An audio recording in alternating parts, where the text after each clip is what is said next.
Nous allons continuer notre échange et nous allons maintenant voir l'élection du root switch. Mais avant de le faire, nous allons d'abord repartir en arrière afin de faire une revue de tous les points que nous avons vus lors des précédentes sessions. Pour avoir un réseau résistant, l'une des solutions est d'avoir plusieurs connexions entre équipements. La multiplication des connexions entre équipements peut causer des loops et nous avons vu qu'un loop, c'est un cercle.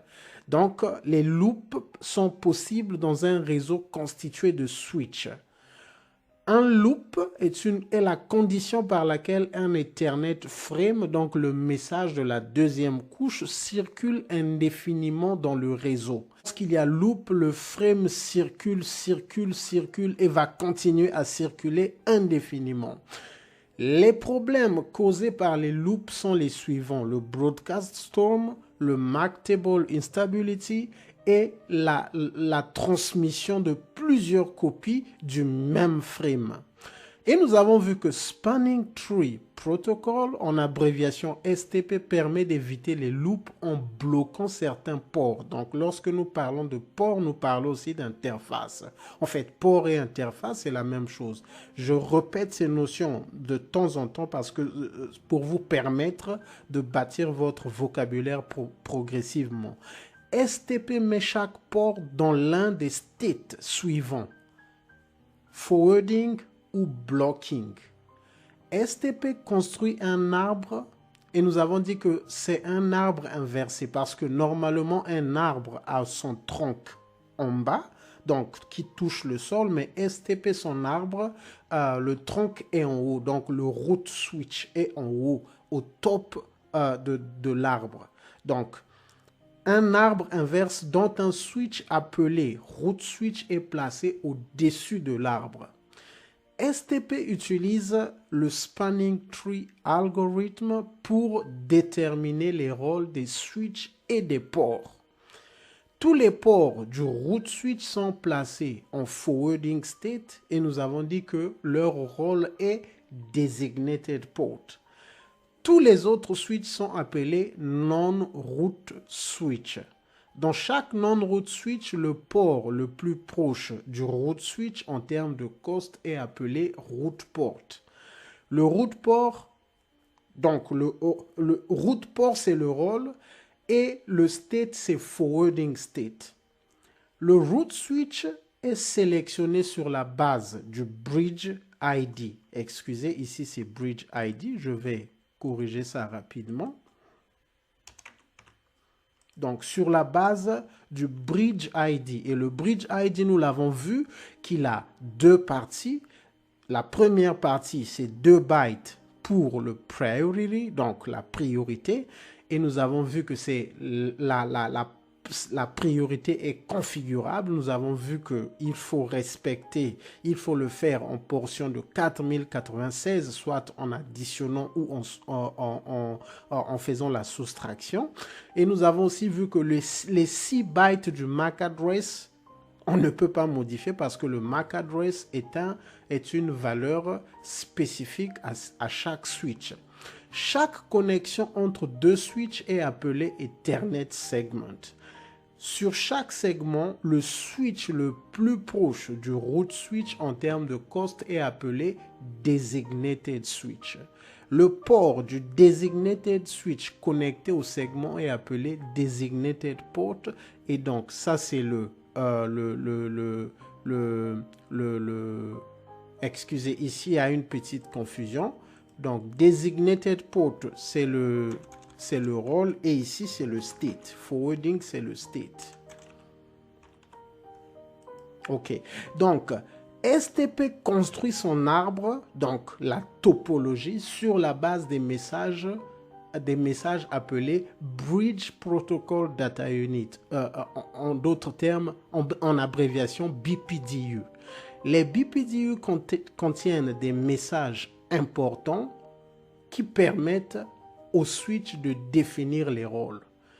BPDU, donc dans le BPDU, nous avons le root bridge ID que nous avons vu ici. Il est contenu dans le message qui est échangé entre les switches. Nous avons le senders bridge ID. Donc, si ce switch transmet le BPDU à ce switch, il va mettre son bridge ID.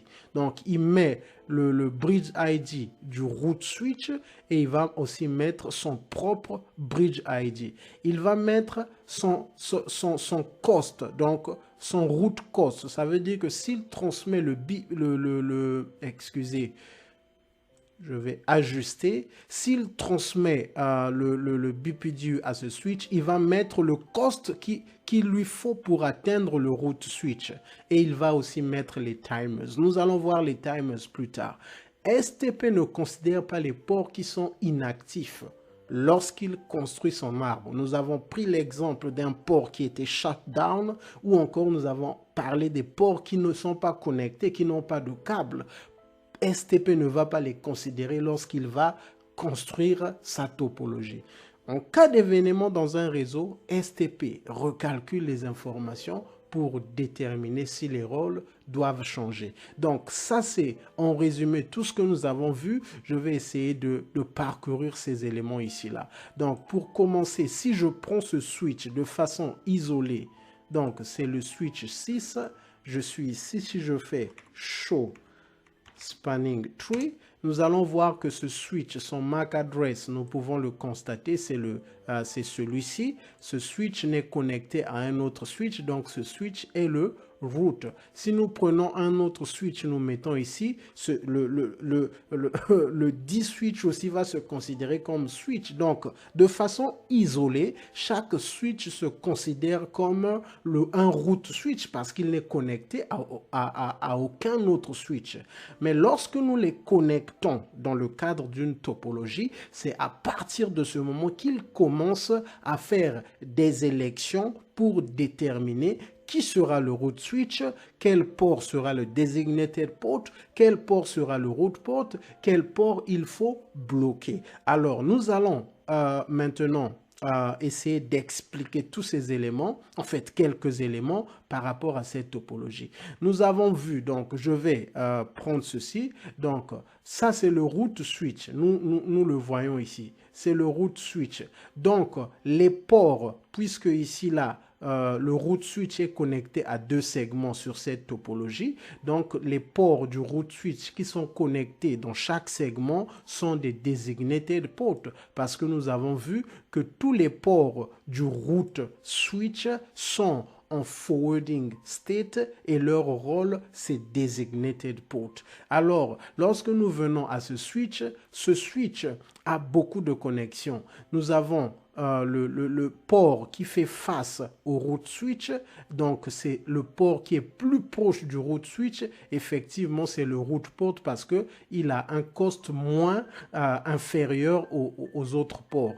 Le port qui fait face à ce segment, vu que il est proche, en fait tous les ports, nous voyons tous ces ports, tous les autres ports de ce switch sont designated parce que ces ports sont proches du root switch. Et donc, je vais venir ici. Ce switch a un port qui va directement au root switch. Donc, il a un port qui est plus proche du root switch, il est root port.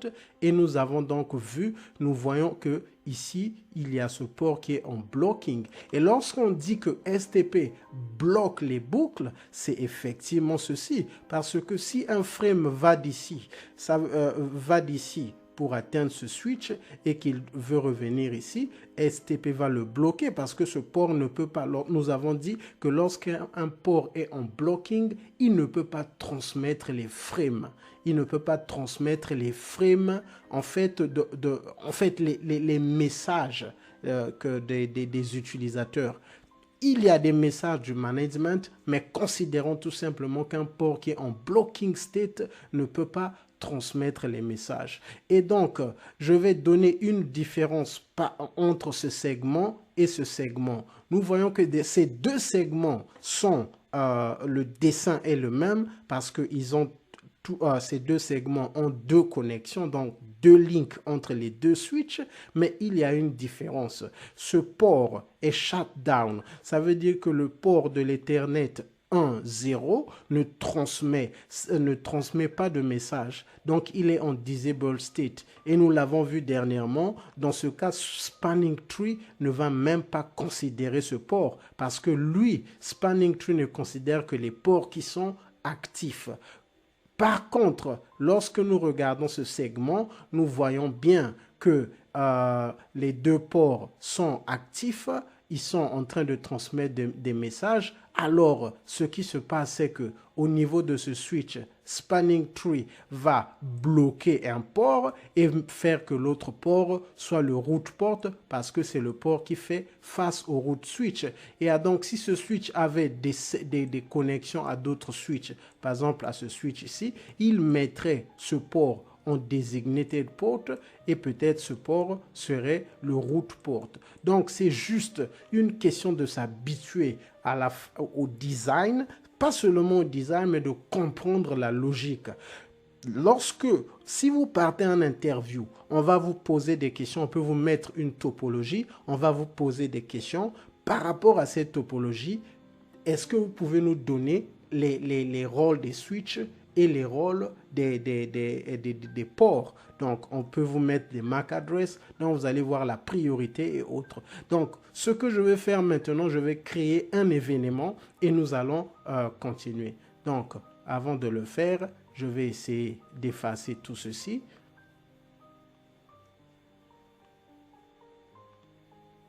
Ok, donc nous allons partir au niveau de ce switch. Je vais enlever le switch 6 parce qu'il ne fait pas partie de la topologie. Je voulais juste montrer quelque chose, mais je suis au niveau du switch 2. Si je fais show spanning tree, nous voyons que nous voyons que le Ethernet 2.0.0 est le root et les autres ports sont des designated tels que nous l'avons vu. Maintenant, dans ce switch, nous voyons que le switch 2 reconnaît que le switch 1 est le root switch simplement parce que dernièrement, nous n'avons pas vu ça, mais lorsque vous regardez la commande de show spanning tree, cette commande a deux parties. La première partie, donc cette partie, c'est la partie du root switch. C'est le root switch. Voilà pourquoi on dit root ID. Donc chaque switch dans la topologie, lorsque on fait le show spanning tree dans sa commande, avant de lister les interfaces qui sont sur la topologie, il met les informations. D'abord, la première information, c'est l'information du root ID, du root switch. Voilà pourquoi il met ici root ID. Et la deuxième partie ici, c'est l'information de ce switch, du switch local. Voilà pourquoi il dit bridge ID. Bridge ID, ça veut dire que c'est pour le switch 2. Root ID, c'est pour le root port. Si nous ouvrons le switch 3, nous allons ouvrir. Si nous ouvrons aussi le 5, je veux aussi ouvrir le premier switch une bonne fois. Donc, nous allons attendre.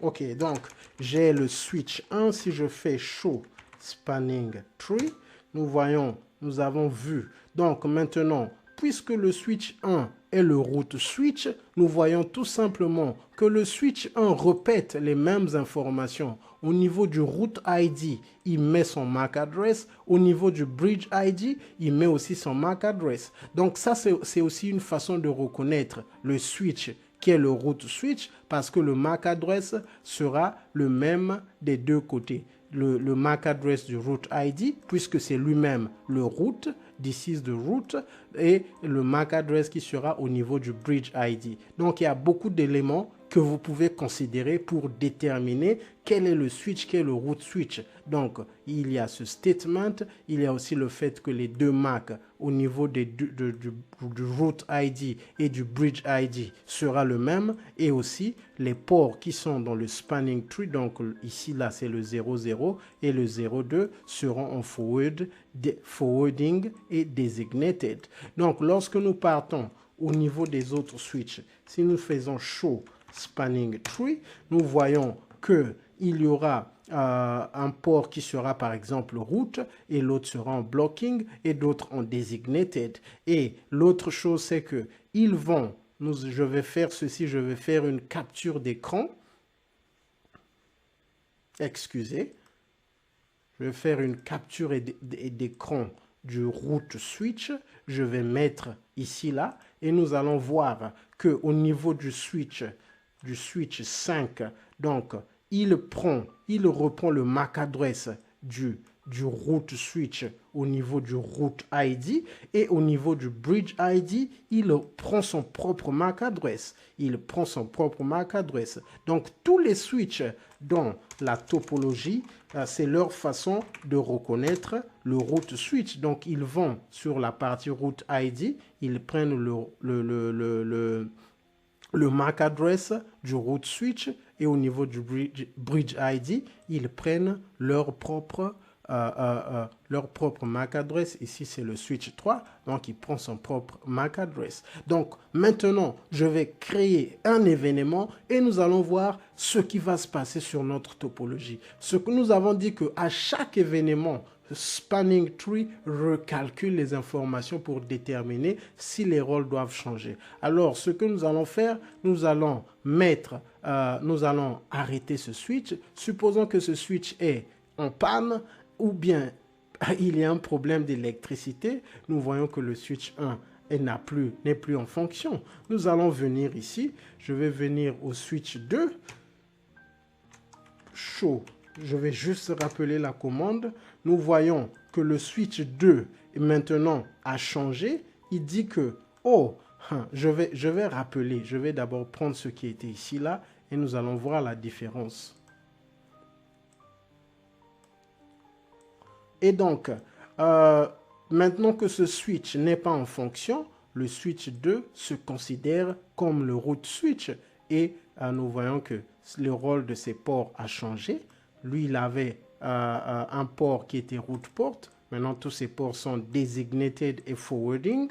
Et nous voyons que le MAC address des deux côtés. Avant, en haut, c'était le MAC address du switch 1. Maintenant, là, c'est son propre MAC qui est des deux côtés. Nous allons vérifier au niveau du switch 5 s'ils ont reconnu le switch 2 comme le route switch. Effectivement, le switch 5 a reconnu. Nous allons vérifier au niveau du switch 3. Le switch 3 aussi a reconnu. Donc ça, c'est un événement qui a fait que tous les switches puissent refaire l'élection du route switch. Nous allons voir l'élection du route switch lors que je vous retrouve. Que Dieu vous bénisse.